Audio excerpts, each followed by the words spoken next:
What's up, everybody? I wanted to share with you a new build that I came up with on the PTS. So far, this has been the most effective build for farming the Dark Zone, which has now been incredibly buffed. It's way more difficult. You can check out my YouTube video that says something along the lines of game-breaking problem.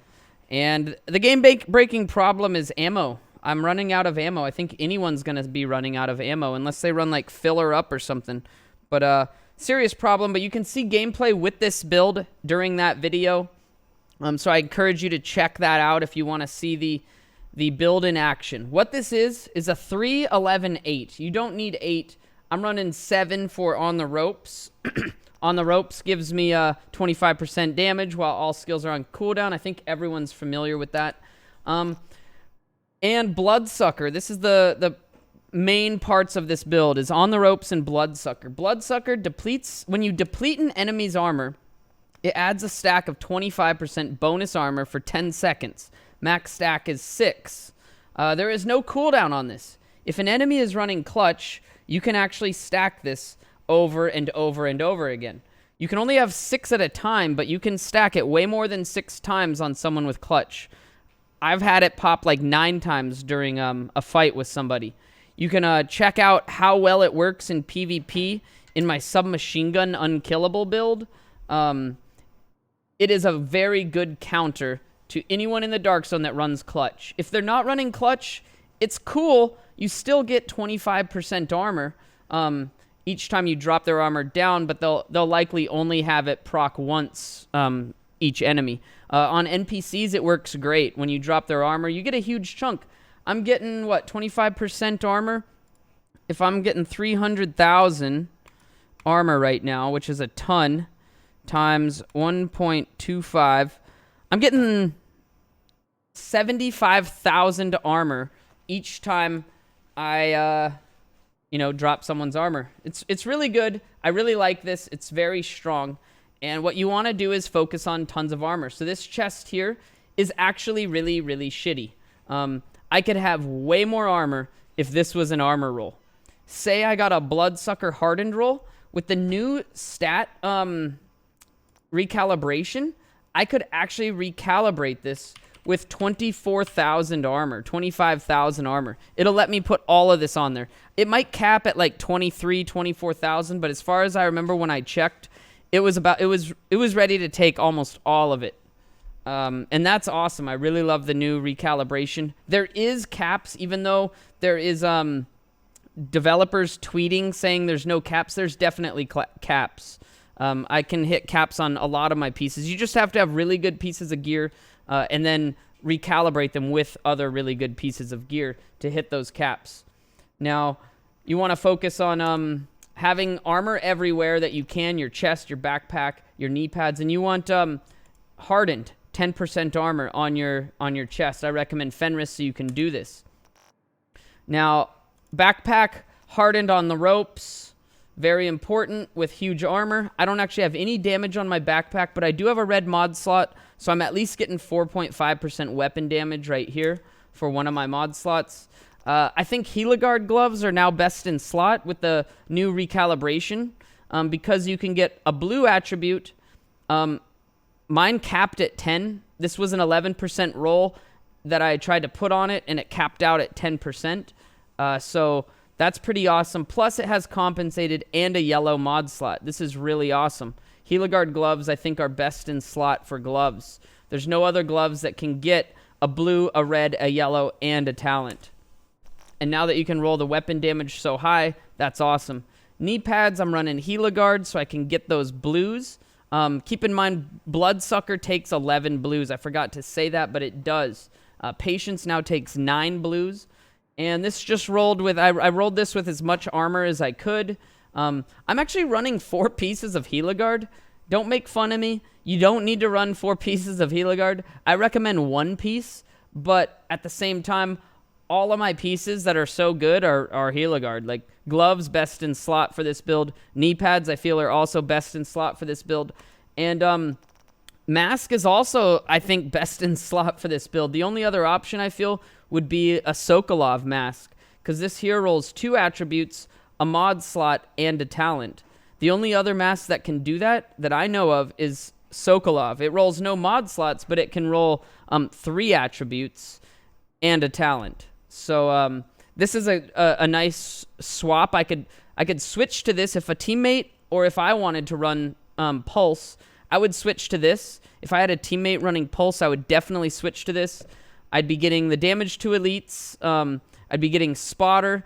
I could re-roll one of these blues to as much health as possible, and then I would just drop the red mod off my backpack so I could stay under 3.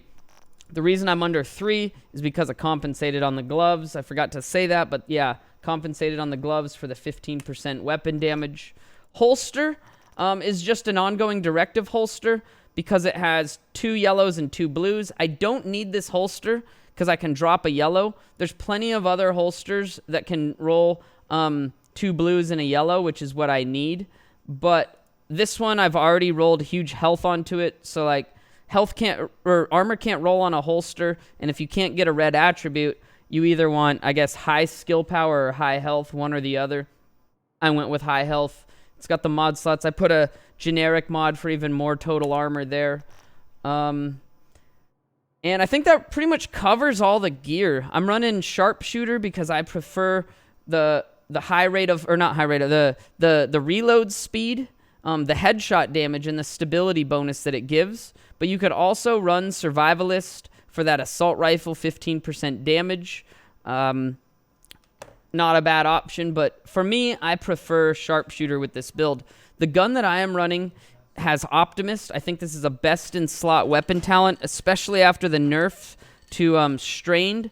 This thing total gives about 16.5% damage over the entire magazine. Some people say it's less, but they don't understand how this works.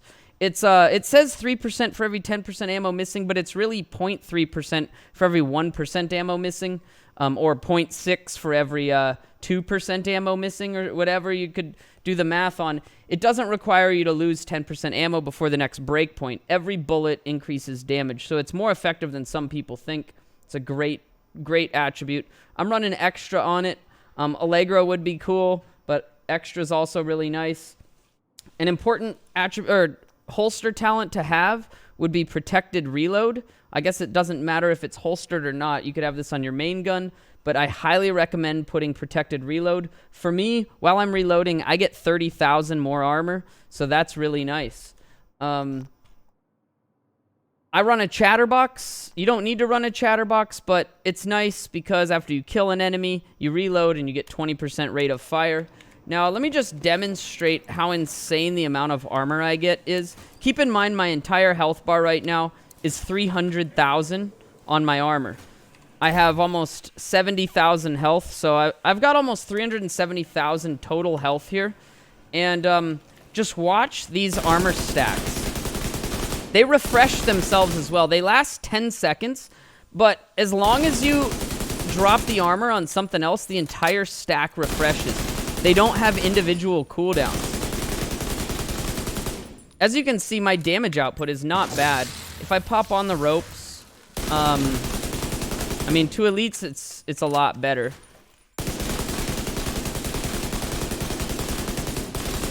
But I'm now at max armor stacks. Look at how much extra armor we've got. That's like 400,000 more armor right there. It's insane. It's absolutely insane. I have like 700,000 armor right now. I don't know exactly how much I have, but it's an insane amount. 150% of 300,000, so what's that? I'm gaining 450,000 armor on top of 300,000. So is that real life? I never did the maths here, but if that's the case, yeah, I'm gaining. Wait, did I say I'm high or something? No, I'm not high. I am gaining 450,000 armor with this. Yeah, 450,000. So that's insane. I now have 850,000 armor and I have over I have over 900,000 effective health if I had all the stacks. Sure, In PvP or PvE, that's never going to happen. However, in PvP, it can actually happen. If they're running clutch, every time they crit on you, they actually gain armor 1%. So next shot you do to them is going to give you a stack. It's really awesome. So I really built this build to counter my counter build. I have a submachine gun counter build that will kill anyone who's using clutch. It's unkillable against anyone who runs clutch. It's amazing. I still haven't tested it with someone who's running the identical build, but I have a feeling nobody will die. I have a feeling everyone will just sit there and heal and heal and heal until they get double teamed or something. I'm waiting to test that out. But I built this build to counter the clutch counter build. So this should be able to kill a submachine gun that's running the clutch counter build as long as they're not right in your face. You might die if they're right in your face, but as long as you have a little bit of range, and maybe not even, but you won't be since I don't have crit, I'm not procking clutch on this, so they're not going to be able to endlessly stack their armor up. So it'll be interesting to see how this counters the clutch counter build that I created, and that's what my original intentions were. But it also works really good in PvE. This is more of a PvP focused build for me, but it's also PvE. So it's like, this is like an ODZ build, I guess I could call it. It does have a little bit of damage to elites, but not intentionally. I don't need to have the damage to elites. I could always add some more by running like a Sokolov mask or something. But it's a really good all-around build here. So let me know what you guys think. Don't forget to check out that other video I have that shows me clearing a landmark in the dark zone with the new buffed NPCs. It's absolutely ridiculous what they did to the dark zone. I almost run out of ammo clearing one landmark with any build that I run. If I'm running a rifle build, I can't even clear the landmark. If I run a high rate of fire assault rifle, I can't even clear the landmark without running out of ammo. So it's got some serious issues right now with ammo. Hopefully they fix that by the time the game goes live with the new update. But yeah, don't forget to subscribe, comment, like, check me out live, Twitch TV /Inigo Montoya. I'll see you guys later. Thanks for checking it out.